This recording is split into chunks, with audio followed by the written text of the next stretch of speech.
You're listening to TGI Sports Talk with your host, Keith Angle, on Northeast Streaming Sports. Hey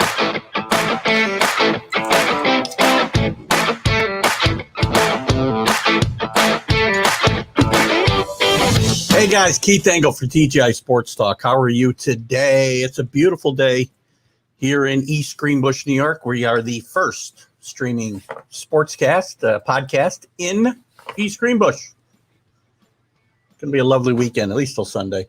Hope you guys are doing well. Today's interview is taped. I'll have Jim Tunney on, which I'll talk about in a few minutes. But first, I want to thank my guest from last week, Pat Combs, former Major League Baseball pitcher with the Phillies. Great guy. We had a great interview. We talked a lot about his book, More Than the Score, how parents and coaches can cultivate virtue in youth athletics. And it was a great story. And it really, we talked about a lot of the things that we need to change in youth sports to make better adults, because most of them are going to the pros. We know that, right? Also want to thank Mark Mancini, who was on my show on Sunday from Mancini Sports Podcast. Mark hosts a bunch of shows and produces a bunch of others, so check that out. It's really some good content there, and I have guest hosted on several of those shows, and I've enjoyed it immensely. Also today, not today, but coming up, guys, we've got a great lineup of guests here in the next few weeks. We've got Doug Flynn, former New York Met and Cincinnati Reds second baseman, play with the Expos as well, I believe.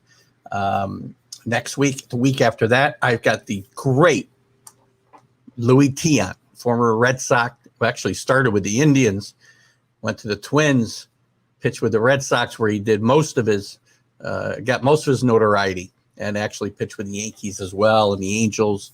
Great character and a great pitcher for a lot of years. With a great story to tell as well. And Darrell Evans, somebody who's kind of a borderline Hall of Famer in my mind, will be on the 16th, I believe, of August. That's probably not right. Probably the 13th of August. Great Major League Baseball player with the good morning, Brett Cloutier, with the Braves, the Giants, the Tigers. I can remember Darrell Evans killing the Yankees when he was a Tiger. So today, though, guys, Jim Tunney is my guest. We taped this interview the other night. Jim is on the West Coast, so 5 a.m. is not really doable for him. But Jim was an NFL referee for 30 years, retiring in 1990. He was known as the dean of the NFL referees. We'll talk to him about that. He refereed in 29 postseason games, including 4, I think, Super Bowls. He also was an educator, on the other side of his life, because those guys had multiple jobs, as you may or may not know. And he was part of some of the most memorable games in NFL history, which we'll talk about, including the Ice Bowl, the game that probably brought instant replay into the NFL, the Pittsburgh-Houston playoff game, championship game, where Mike Renfro was ruled out of bounds. We'll talk about that. And we'll talk about a lot of other stuff with Jim. Jim's really on top of things still, and he still does a weekly newsletter called the Tunney Side of Sports, and I would recommend everybody take a look at Jim's website and maybe subscribe to that, because he does some really good stories, and we'll talk a little bit about that. So without further ado, I'm going to bring the interview up, and I'm going to leave the room. So when you have your comments, remember this is not live. I will do my best to kind of maybe answer the comments after, as I try to do on these recorded interviews. But again, my guest right now, Mr. Jim Tunney, 30-year NFL referee. Enjoy, guys. I'll see you in a little bit.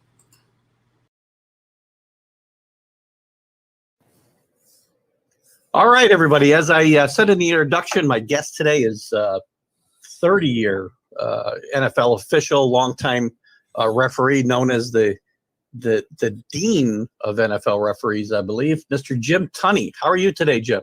I'm terrific. Feel good and glad to see you. Good to see you. How did you get the moniker, the Dean of NFL Referees, by the way? In 1977, I worked Super Bowl 11 between the Oakland Raiders and Minnesota Vikings in the Rose Bowl in Pasadena. Yeah. No official has ever been back-to-back. And the next year, Art McNally, supervisor, called me and said, I want you to work Super Bowl 12 in Dallas and Denver. And I said, I worked last year. He said, I know that. But he said, you finished at the top of the list. I want you to work Super Bowl 12. So the writer in Los Angeles, I was living in Southern California at the time, writer in Los Angeles named Bob Oates Jr. for the LA Times. And Bob Oates wanted to interview me. So he said, he called me. He said, I want to interview you. I said, I can't do it before the game. Call McNally. So he called McNally. I said, okay, I'll let you do the interview, but you can't publicize it until the day of the game because I don't want his name out there before that. And so Oates got permission and he came down and interviewed me. And he's the guy that came up with the title, Dean of NFL Referees. It was my third Super Bowl in 7 years. Sounds like Fox Sports is calling you there. I'll turn that thing off. Go ahead. That might be Terry Bradshaw. That was his take on it. And I said, fine, okay. And he did write the article on Sunday. And it came out on Sunday of the day of the Super Bowl. So I wanted to publish the size ahead of time. Very nice of him to say that. Yeah, it's got to be a proud moment for you, I'm sure. Yeah. As you were growing up in Los Angeles, I believe, did you think? I mean, how did you get into the refereeing in general? I know you did basketball and football in high school, and you did some college in the Pacific Coast League. And not Pacific Coast League, but the Pac-10, right? Yeah. Actually, called the Pacific Coast Conference when I started. Okay. Well. Then it was Pac-8, then Pac-10, now it's Pac-12. Right. My dad what drove you into officiating? Well, my dad was an official. And so at 5 and 6 years of age, I'd go to the games with him. I'd carry his bag, we'd walk through the turnstile, the gate where the attendant was, and my dad just say, my assistant is carrying my bag. So I got to sit on the bench. And I remember sitting on the bench in 1938 or 39 alongside a guy named Jackie Robinson, who was playing for Pasadena Junior College at that time. Mm-hmm. And I never thought of following in my dad's footsteps, but I did. In college, I did officiate some games at Occidental College, intramural games for free and things like that. And then when I graduated from college, I joined the National Southern California Football Officials Association and worked the high school games and then junior college games and then major college games, Division I as they call it now. Yeah. So I worked that from 1950 to 1959. In 1960, the NFL called. I never applied. They just called and said, we saw you working. We'd like you to work in the NFL. That was the year that Dallas started, if you recall. Right. And they knew in 1961 that the Vikings were going to join. So they needed officials. There were 9 of us from Southern California that were invited to join the NFL at the time. By the way, the AFL was starting that year too, with Oakland and Kansas City and Houston, people like that. They called and wanted me to work in the AFL. And I had both choices on the table, AFL and the NFL, and decided to do the NFL because I thought they would last longer than the AFL, and they didn't last very long. So, and of course, in 1967, they merged. But right, really happy to join the NFL. I was a field judge, so I got to work with a lot of different referees, particularly from the East Coast. People, names you'd never heard of, Bud Brubaker, Norm Schachter, Bill Downs,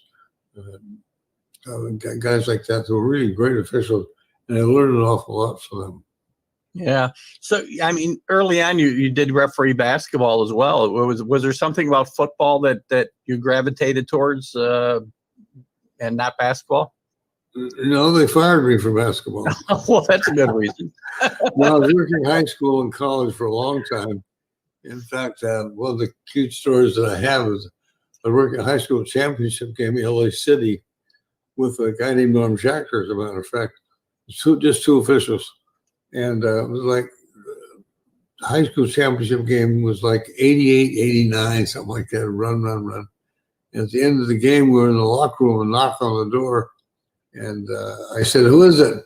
And he said, "Johnny Wooden." And I said, yeah, go away. And he knocked again. I said, "Oh," he said, "No, it's Johnny Wooden." So Johnny Wooden came in and asked me if I'd like to work in the Pac-12, as it is called today, Pacific Coast Conference. And I did that. And then I got conflicted where I worked the Ice Bowl game. And I had to cancel 2 college basketball games in order to do that. And the next year, the supervisor called and said, "It's too complicated with you in basketball and football, so we'll let you go." But I still worked other college and high school games. But football was the real attraction for me. That's good. Well, I mean, a long time. I mean, 30 years is a long time in any career, right? But when you're doing a job like NFL referee every weekend, plus you've got a real job, right? You were an educator for at least those 30 years, well, maybe not 30 years, but a lot of it. What was the logistics like? And was it hard to be able to continue doing that? Well, there were 7 days in the week, and I worked all 7 of them. So that was Monday through Friday. I was a high school principal at LAC schools. And on Saturday, I'd go down to the LAX airport and fly to Green Bay or Baltimore or Dallas or someplace. And Sunday night, I'd fly back, and Monday morning, I was on the campus in the school. So it was got a little hairy from time to time as I get back in LA Sunday night about 9 o'clock. By the time I got home, it was 10 or 10:30. I'd get up at 5:30 and to go to the school and be at school all day long. The kids loved it. The kids had a great time talking about the games that were all on television at that time. And so it was great to be able to see a guy in the campus that you saw on television the day before. So was it ever, I mean, in all this time, did that grind ever get to you where you thought, I just can't do this anymore? Did it ever cross your mind? About mid-November. Every year? I've been going from August, September, October, by mid-November. I was like, this is too much right now. So, but it was a revival from being on campus and working with the kids and teachers and everything in the inner city schools in Los Angeles. Yeah. Get on an airplane Saturday and fly to some of those cities and work with some of the great athletes in the world. I loved it. How long did your career in education last through? I was in LA City School from 1951 to 75. Then I moved down to Bellflower as assistant superintendent and then superintendent in Bellflower. And so about 1980. So I think in total here was almost 40 years. Yeah. In addition, then later on, I became the headmaster of a school here in Monterey, California, a York school. And then I've been on board of trustees for a community college here another 12 years. So it just keeps going. You just like to keep going, man. You're like the entertainer buddy. I do it. I want to get up every day and say, thank you, Lord, for letting me get up and enjoy the day. You had to have a lot of energy. That's awesome. Was the NFL, I mean, back when you got started, I mean, I'm sure you weren't making a ton per game, but did they pick up the tab for pretty much everything else as far as travel and all that, or how'd that work? Commissioner Roselle was very good. I worked for Commissioner Roselle for 29 years, and he demanded that the officials fly first class. And those days, it wasn't quite as expensive as it is now. Yeah. And you paid for your air travel and your room and board, not a lot. And in fact, the first contract I signed in 1960 was for $1,800 for the entire season. Wow. The entire season, $1,800. I was glad to get it. But it was getting paid for travel and everything was fine, but the $1,800, that was just it wasn't much now. They're paying a lot more now. First year officials now are making over $2,000 a game. Yeah. A little different times now. You think there should be, and I believe nothing's changed. We don't have full-time officials yet. Do you think there should be? I don't think officials are pretty much full-time now. They They're working with films and digital stuff all the time, all during Monday through Friday. I've always felt the only way you're going to get better at what you do is to do it.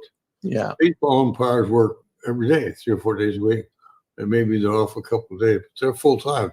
And yet they make mistakes. And basketball, NBA guys are full time. They make mistakes. It's going to happen. You're human. Quarterbacks throw interceptions. That's a mistake. Throw an interception, but they make mistakes, and they're full time. So full time is not going to get perfection. I don't think they're going to. First of all, they wouldn't be able to afford the officials if they were to pay them. They're going to have to pay them probably $300,000 or $400,000 a year. Right. Doesn't want to do that.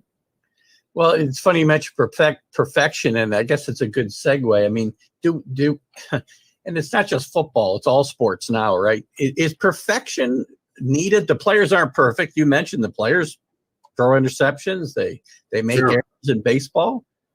Isn't human error okay, even with officials? Do we have to have? I think human error is part of the game. Yeah, human error by the players, by the officials. It's part of the you don't mean to. No quarterback intends to throw an interception. right. When they do throw it, they move on. They have to pick up, get the next snap, and go from there. And officials have to do the same thing. You can't dwell on something that may have gone wrong. Yeah. If fans are booing, that's fine. Let them boo. Doesn't bother me. I know what I do. I know what I got to do. I know how to correct it and move on. So do you think instant replay is something that sports needs, or we should just let them play out the way they play out? I think they should. We would have missed some really big moments, games we would never remember. You officiated a game against Pittsburgh and Houston. Would that probably be why instant replay became one of the big reasons instant replay came in with Mike Renfro and a touchdown or no touchdown. I mean, but who's going to remember that game if there was an instant replay? Nobody would remember that game. No. Well, I will. Well, you will. and God love them. So Dick Enberg and Merlin Olsen, who were doing the game, Merlin said during the game, if we'd had his replay on the Mike Renfro catch, we probably would give him the catch. And maybe so. But the fields are down at the time when it happened. I'm back with Pastorini. I don't know whether he caught the ball in or not. Yeah. Pastorini said, he caught it. I said, how do you know? We went down there and talked to the official, and he said, I got him out of bounds. And so that's what it was out about. And you move on from there. And God love Pastorini. He did it. He just said, okay, let's go. Pick up and go from there. But, I think you learn more from your mistakes than you do from your successes anyway. So can I count you as an opponent of instant replay? Oh yes, I think I don't think it should be used as much as they're using it. They're using it now for everything. It is so fast on the sidelines to see whether, first of all, does he have possession of the ball? We've debated that back and forth a lot lately. And second, if he has possession, does he have both feet down? Right. Both feet get down before he went out of bounds. So it happens bang, bang, real time. And real time is, you only get one shot at real time. Replay, you can take a look at it over and over and over. You think it causes a hesitation and hurts the referees' ability to make decisions in that split second that they need to, because they're afraid of that second guess? They shouldn't. Unfortunately, I have the same feeling as you do. Sometimes they wait and let the replay take care of it. That's not the way you officiate a game. Right. And you don't play it that way, so you don't officiate it that way. You make the call as you see it at the time, good, bad, right, wrong, and let it go from there. I'm with you. And as I said, a lot of games, I remember, I don't know how big a baseball fan you are, but, 1985 World Series, Don Denkinger, Yep. It's a bad call, but again, it turns into a great moment in a World Series that we'll remember forever. And if there's instant replay, we would not remember that World Series at all. So, well, we would remember it, but you know what I'm talking about. So,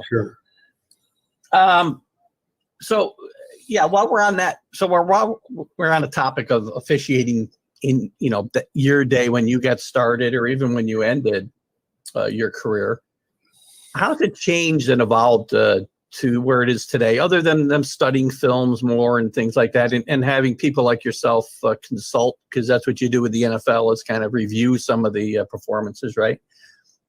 It's got to be harder, number one, for officials with bigger, faster players. We mentioned instant replay.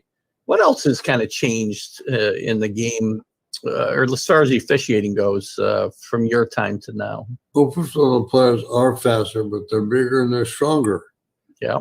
And the big guys at 6'8" are running 40-yard dashes and 4-point something, and so the game is faster. And officials need to have a lot of experience going into the NFL.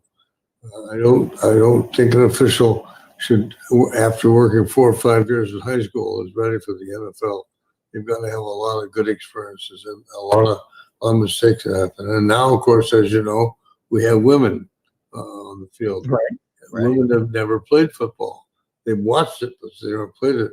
But the first woman we had, Sarah Thomas, has done a good job, and she's the first woman to officiate, I should say, in a Super Bowl game.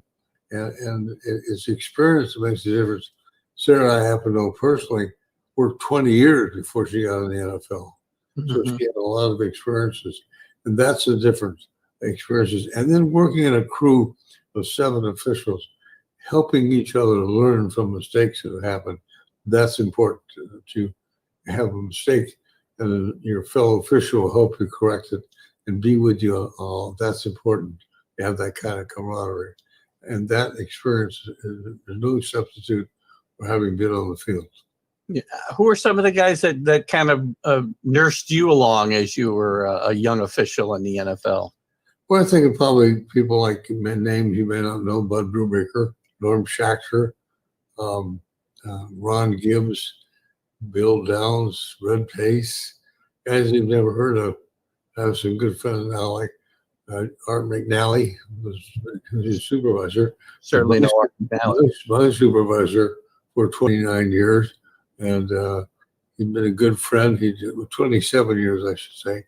Art, not only a good official, when he went in the office, he was a terrific supervisor. You know, trust your boss, and I could trust Art McNally. If he called me and said, on that one call where you called this or that or told me this, whatever, we've looked at it and you were incorrect, I trust him, because in fact, I said many times, I would play poker over the phone with Art McNally. I could trust him that much. And that trust is a very important part. And as a referee, my job as a referee, I was referee about 25 years, my job was to instruct the crew. And during the film we look at Saturday afternoon, Saturday night, go over and look on place, I had to step up and say, that call should not have been made, or we should have made that call. And I had to do that as a referee. So my job, not being a referee, I learned from a lot of referees. And became, as a referee, I had to make that judgment call myself. Yeah.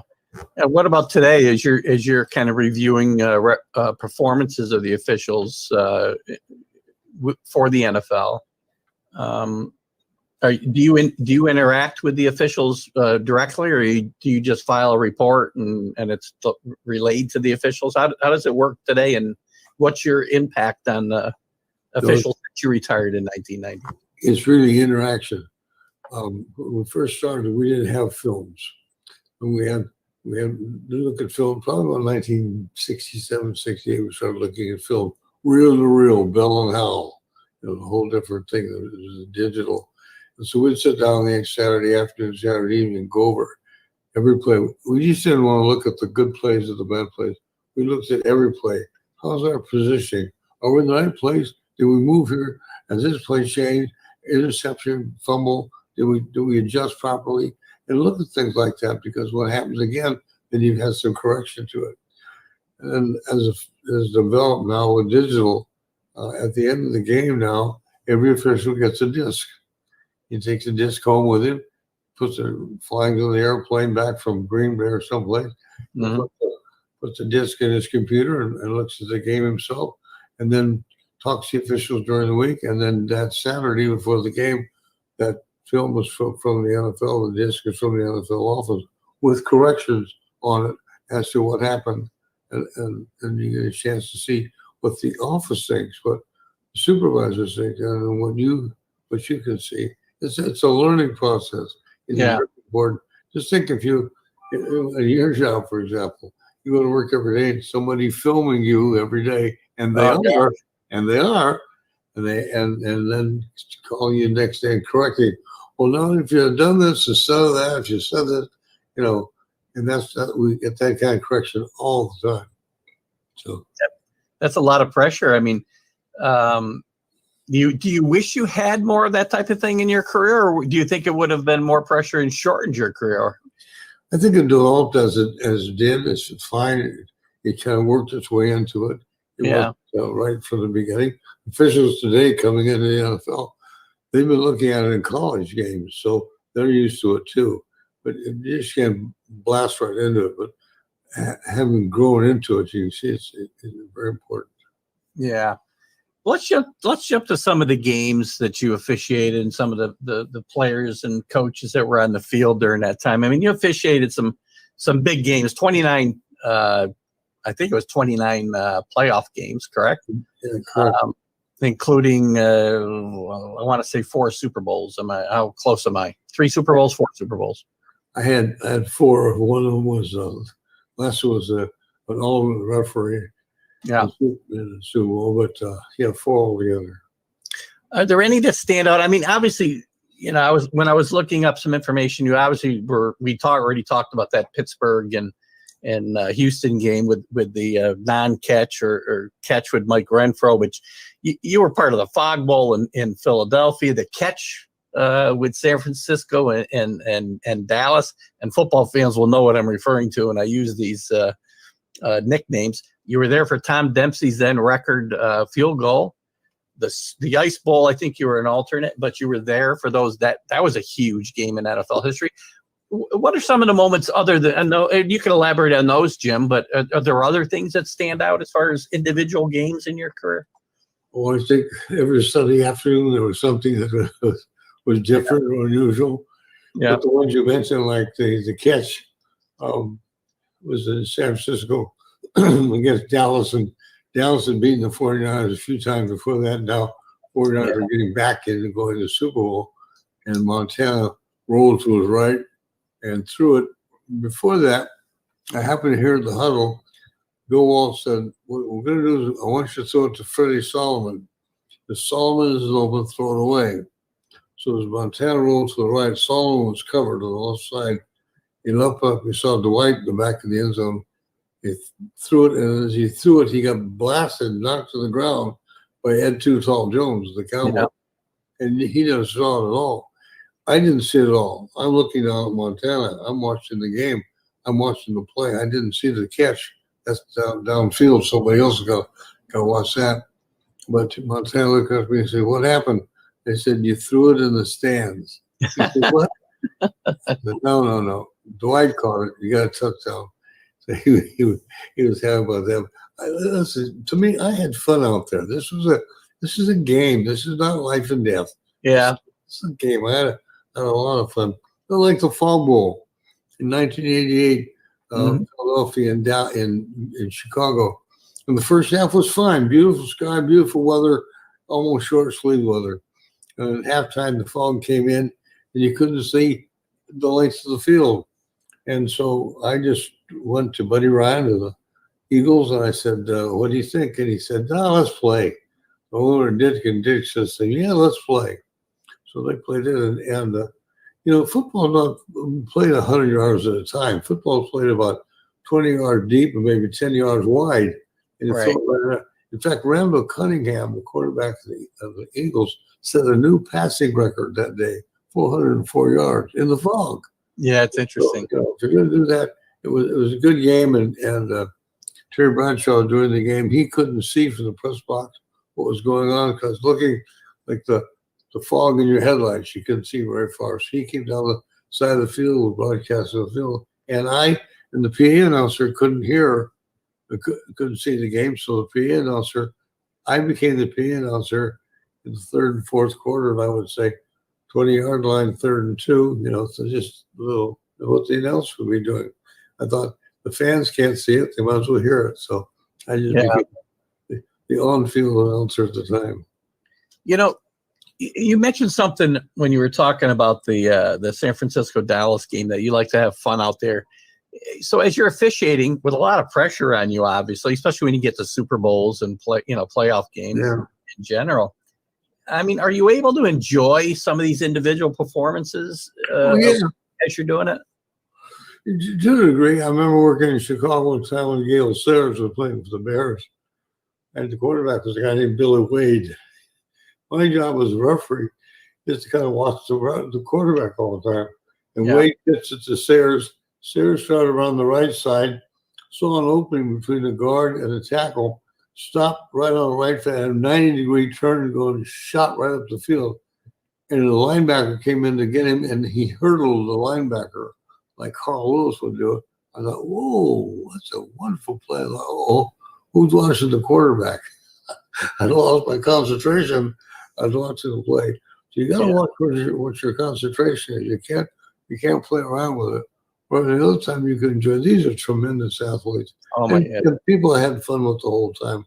I mean, I go back to Bart Starr and Johnny Unitas. I started with them and all the way up to Marino and Kelly and Montana and all those Aikman and all those guys. And I just had fun with them the whole time.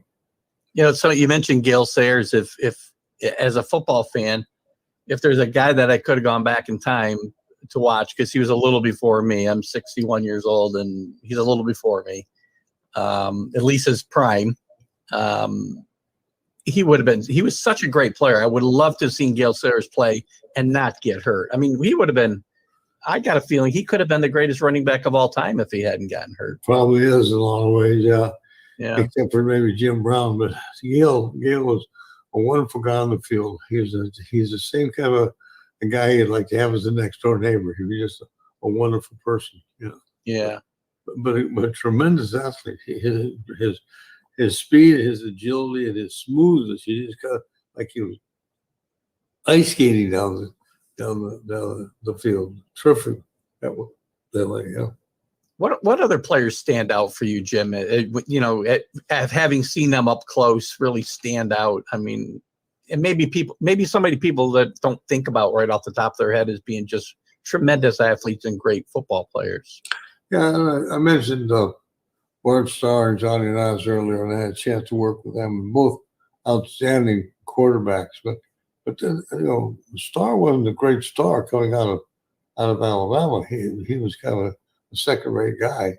In fact, Don Shula told me before he passed away. Don Shula said, "I'd rather have Bart Starr there than Zeke Barkowski, because Barkowski could beat us. Starr we could beat, but they were great people." And I got to know Don Shula very well after he retired. He lived out here where I do, and we had spent time together a lot. And he told me a lot of stories about people he had with that great 17-0 team in 1972.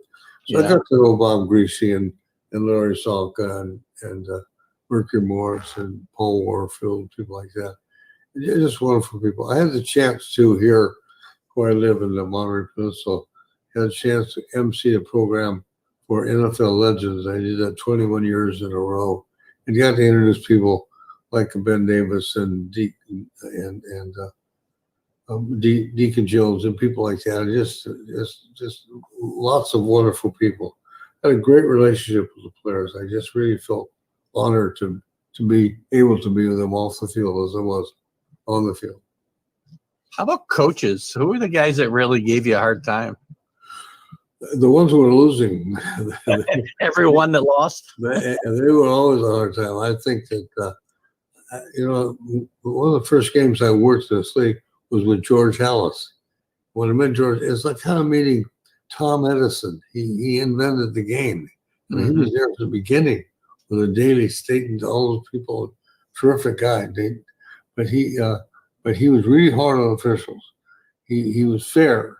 I don't think George Hallis ever called the league office on Monday morning complaining about an official.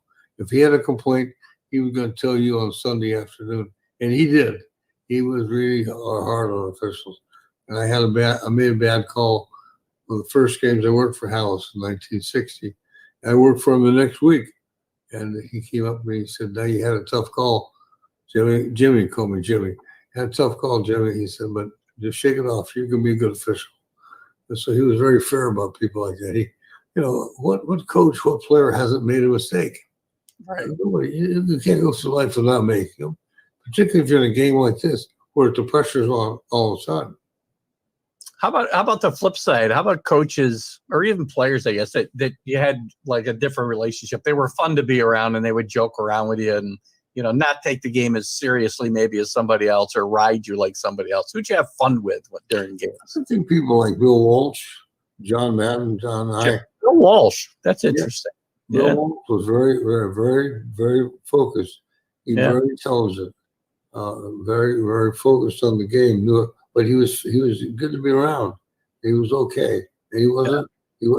I don't think I could see him get mad, but I never heard him yell or scream at me or an official. He was focused on the game. The same with Tom Landry. Tom never swore, never said hell or damn. I mean, he just was one of those guys. He was very focused and he was always looking at the next play. He wasn't concerned about the last play that made a mistake. Where am I going to go from here? What's the next play that I need to pay attention to? So he was easy to be around the way. Well, I believe he was the same way. Very intelligent guy, very focused on where it was going. He was probably as far as education wise, he was probably the most educated head coach in NFL history, I would think. He probably was. He was an English teacher, as you know. Yeah. He was very, very focused on what he was doing. Well, I put Bill Walsh in that category, but he was very focused on what he was doing, and intelligent in what he was doing. But on the other hand, to go back to your original question, probably the guy who hated officials more than anybody was Norm Van Brockman. And when he was a player, he was that way. And then when he became a coach of the Vikings, he was furious. He hated officials. He didn't like them. He didn't like them on the field or off the field. Or if you were an official, you were on his bad list all the time. Well, I read a lot of stories about Norm Van Brockman, and he didn't seem like he liked people in general, or he was a very likable guy. It seemed from everything I read. I'm not sure why. You're right. He was angry with the whole world. I don't know what happened there, but went to the University of Oregon and coached, and he was just an angry guy, and that's the way life was. Yeah. He liked to win. I know that. He did. So, before we get into some of your post officiating life ventures, let's talk about. I asked you before we went on the air about why are there no Hall of Fame officials? Every other sport that I can think of, major sport, elects referees, umpires, whatever they might be, into their Hall of Fames. And there's guys like you and Art McNally you mentioned, Jerry Markbright, are just some of the names that pop into my head really quickly. They're certainly deserving. What's the deal, Jim? It's called the Pro Football Hall of Fame, and they're the sports writers, about 40 some of them, who decide who moves forward and who gets in the Hall of Fame. They've had a lot of years over the years where they didn't have a punter in, for example, when Ray Guy got in finally, or they didn't have this. Right. And so finally changed it to categories, where there are categories of people off the field who made a contribution. And of course, after 31 years and 29 plus losing games and all that, people said, in fact, Art Rooney, before he passed away, said, if they ever have an official Hall of Fame, Jim Tunney ought to be the first one. It was very nice of Mr. Rooney to do that. But I don't know what the answer is.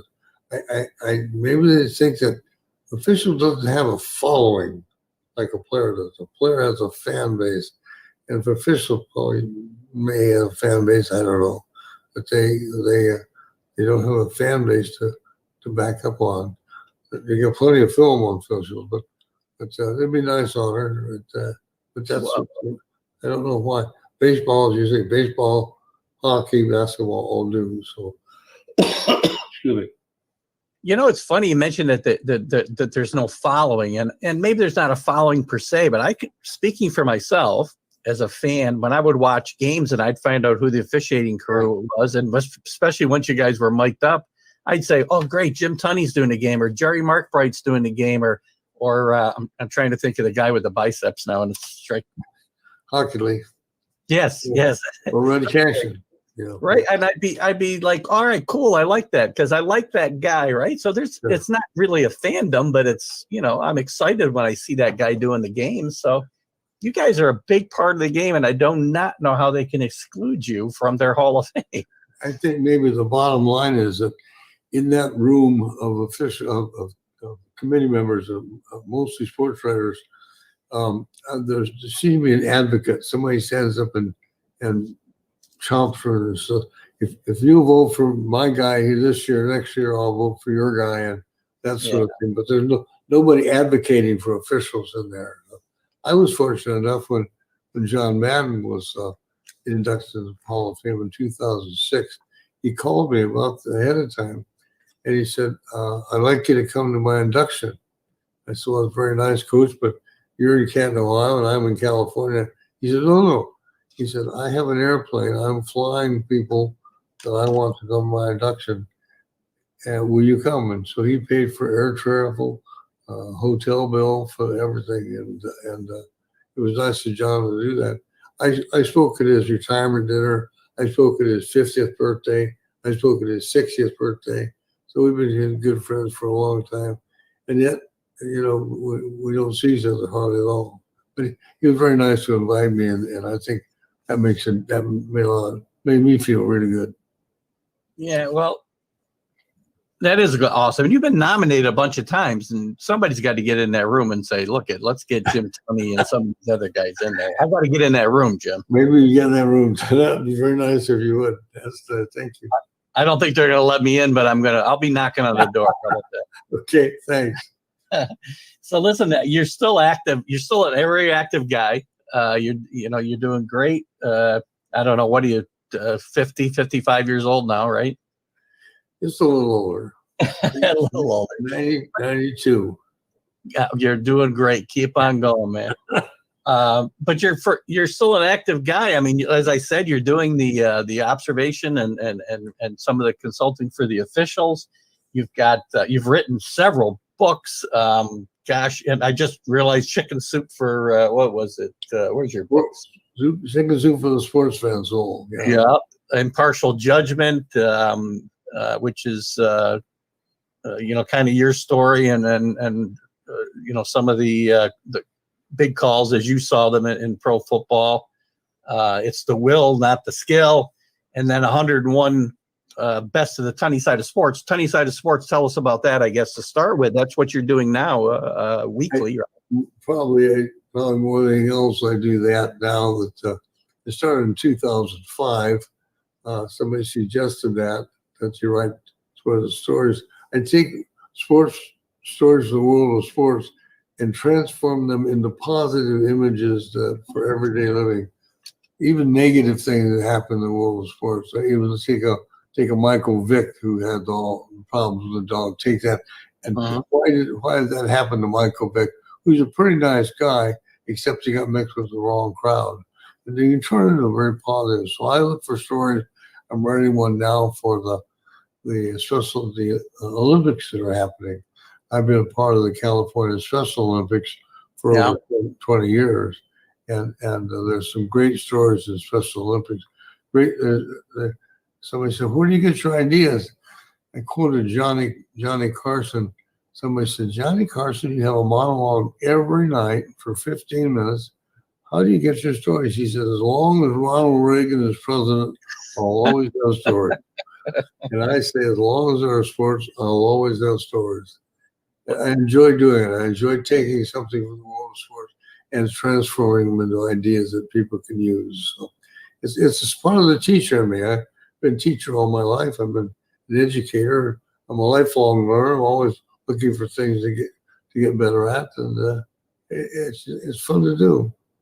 Well, I've recently, since you and I started chatting, I subscribed to your newsletter, and I went back and I've read a lot of the old articles, and there's some really good stuff. I mean, you got some good stuff recently on the upcoming Olympics and on the NIL Yes.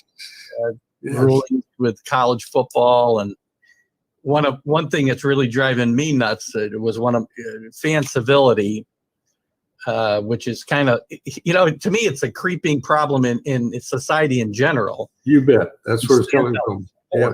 But it can happen on the highway. We just aren't nice to each other. I don't get it. I don't either. Happened to you in your own neighborhood. It's amazing how things happen. I read today about a kid who had a problem with a BB gun. And he shot, he pointed a BB gun at the I kind of like calling. Tell Terry Bradshaw you'll get back to him later. It's I don't know why we can't treat each other like we treat. It's the golden rule, and I don't know why we can't pay attention to that. So yeah.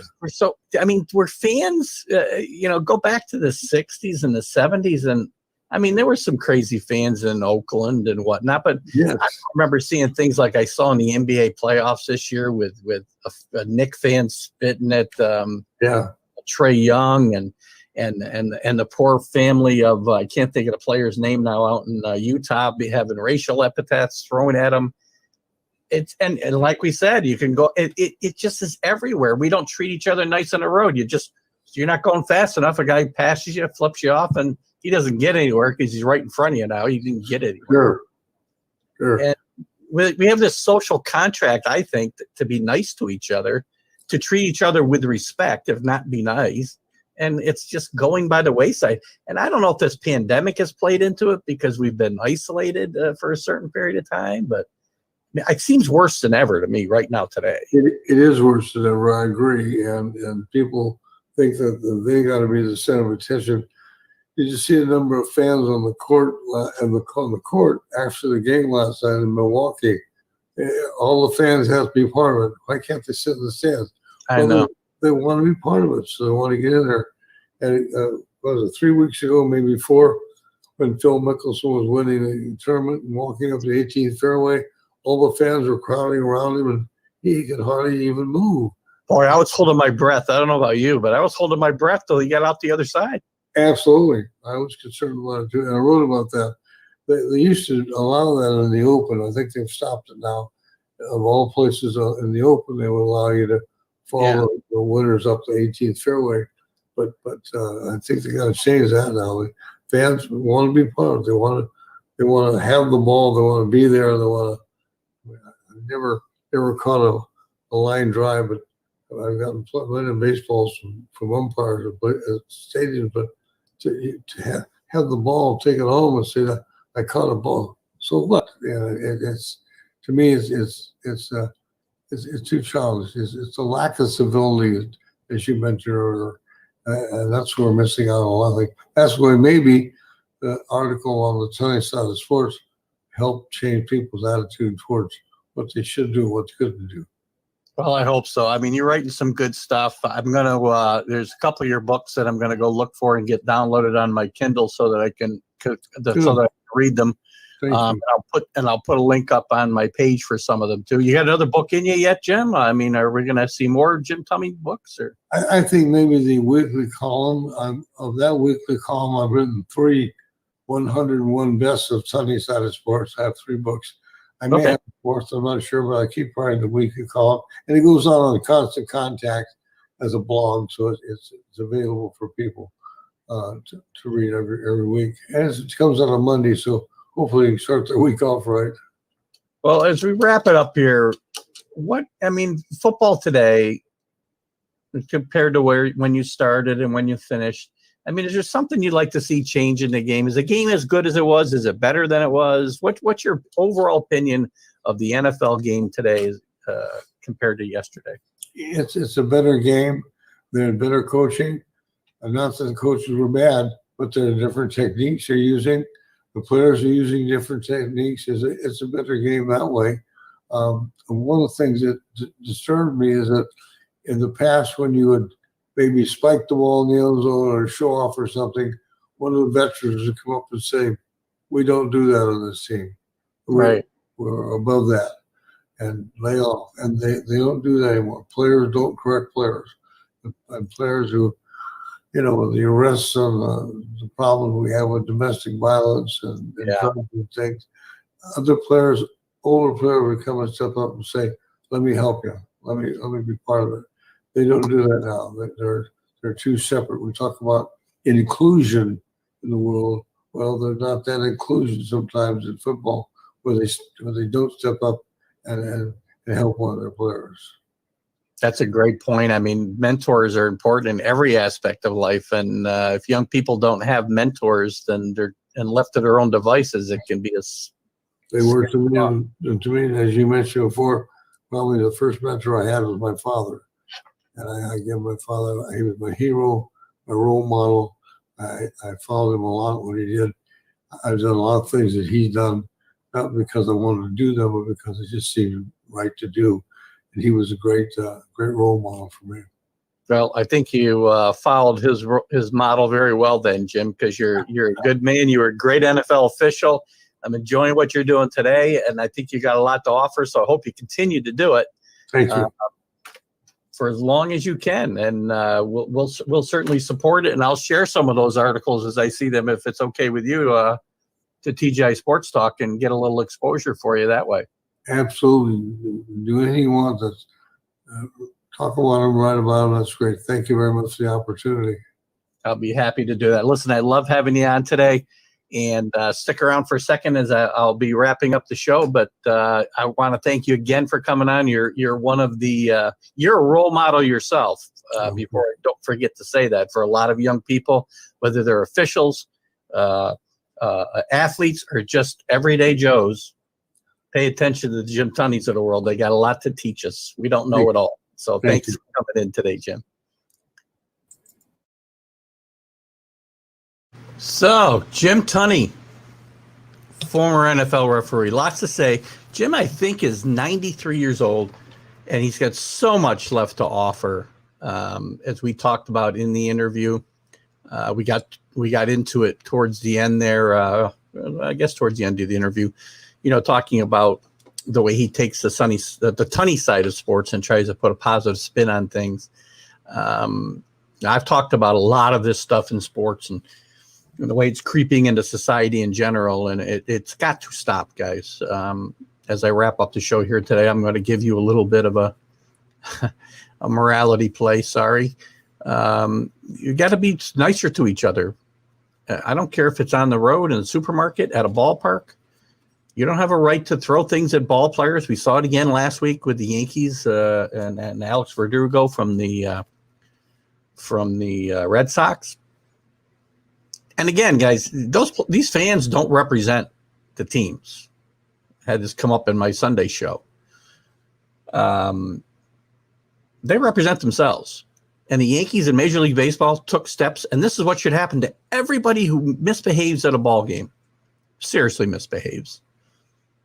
You should be banned from every ballpark in that league for the rest of your life. It's not the Yankees' fault he got in there. You can't do background checks on 50,000 people.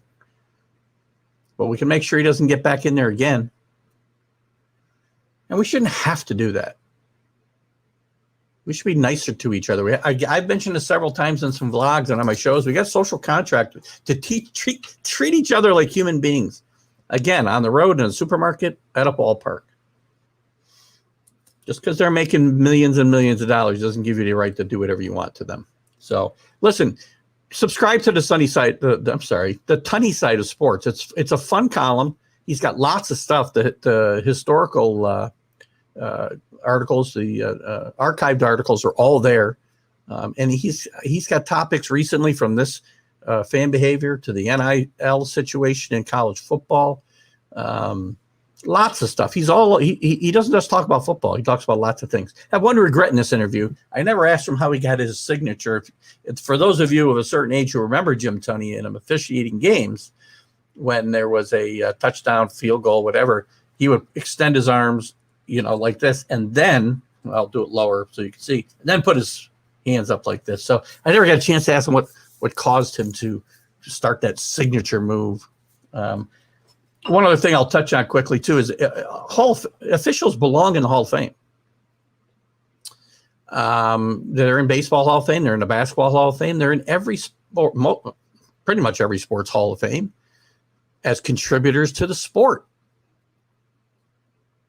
And there's big names like Jim Tunney, and I mentioned Jerry Markbright, and Art McElhaney is a few. But there's many others. And they belong. They're a big part of the game.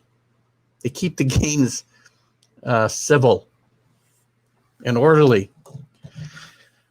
And I think instant replay's taken away some of that because the human element's gone. As you saw, Jim was kind of on the same page with me as far as instant replay. I hate it. One of the groups I belong to, and again, thank you to all the groups that will share this later. I hate instant replay. I really do. It's not accomplishing what it was supposed to, and even what it was supposed to accomplish, the egregious errors. God, it's part of sports. Who remembers the 1985 World Series? Was it 85?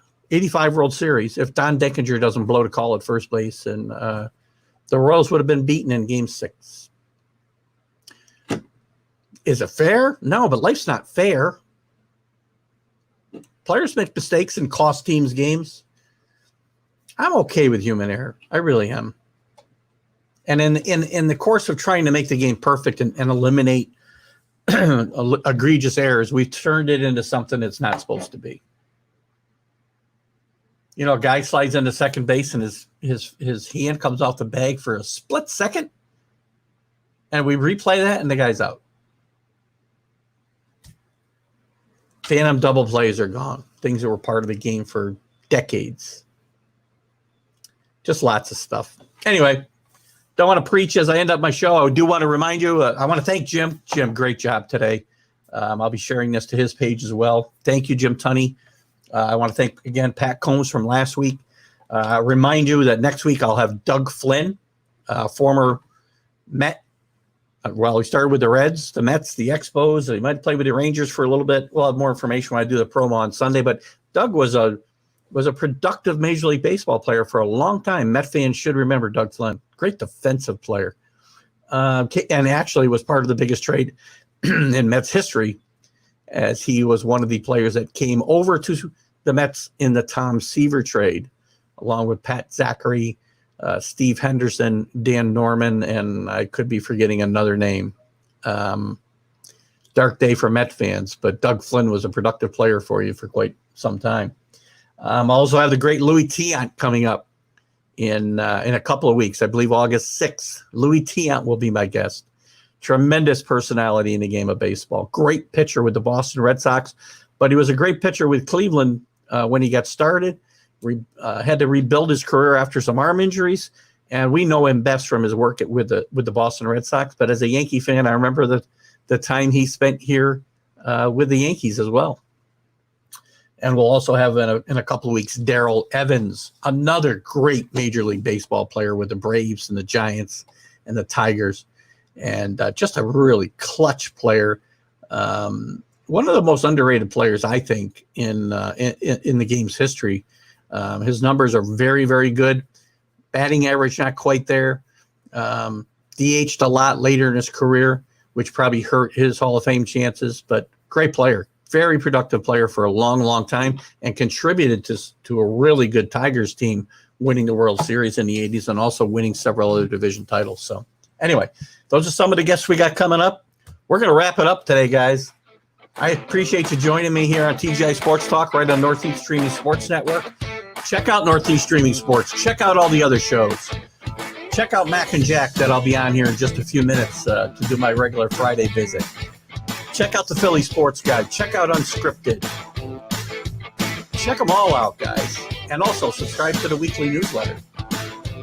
Watch the semi-pro football games that are being broadcast on Saturday nights. It's fun. I'll see you Sunday with my live stream of consciousness show. We're going to talk about lots of stuff in the NFL, the NFL's new edict on the COVID situation. We'll talk about the Major League trade deadline coming up. We'll talk about the just finished NBA Finals. Lots to talk about. Keith Engel, TGI Sports Talk, right here on Northeast Stream Sports. We will see you on the flip side. Have a great day, guys. I mean, you can see right now, without LeBron, Lakers are struggling. Let me tell you about a team I hate, all right? I know the Dallas Cowboy fan is here, so I had to make sure he knew how much I hate this team. I'm ready. I've often said that the people who run baseball, they try very hard to ruin it. I'm from Brooklyn. I don't have a problem saying it to his face. Oh, I'm from Brooklyn. Hey, is any